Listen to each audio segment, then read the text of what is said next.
Bhí tíad agus talla bpáirc Chrócaigh gan trocht rí agus bhanraí na Seoladh nó na Spice Girls hain.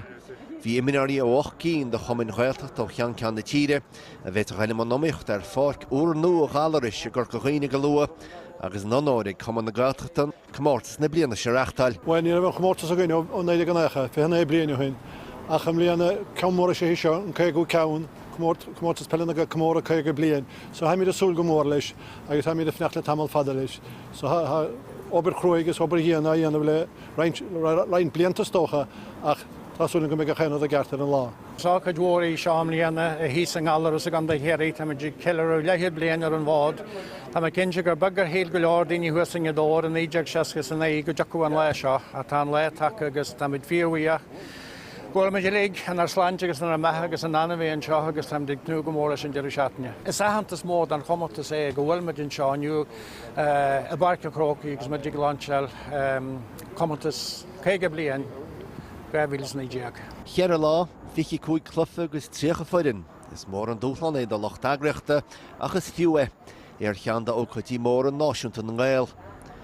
Chúig Comórtas a bhéidir cheann na mea, Comórtas síinte agus sóisiú na bhar agus na man, agus Comórtas idir bheannach freisinnig na mará.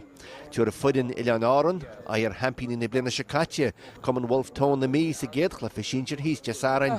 Well, tá háchlufa le nimmertain a dús láháin má tá seansagan bhfuil go síd ach se feiceáin dún mud íireacht agus feiceáin chuitáin. Tá for an láidir bhfuil mud chearú an sin an gáileh sa Chrócaigh so san darúar sa chéalah.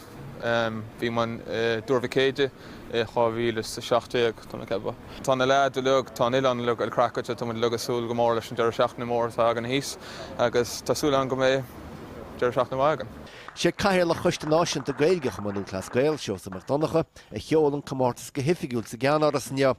Agus bé mar le a chur ag an níomháin ar ag né sport agus cultúra tá leis, ach ar a saibhras agus an teoid hóisialta tá an leis do phobail na Gaeilges na Gaeltachta ó cheann ceann na tíre. Tá le ag súil go mór leis mar tésa na dúna an éire agus bhí sin bhí an éire ar chead bliain ag bPáirc Comórtas Peile na Gaeltachta agus chumar le an soltas.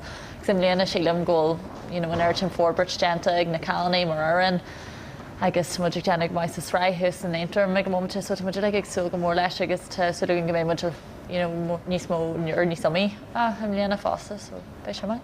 Seachtain ó níine a chafar isteach an chaid an gáalaras. Rúdí mac na mar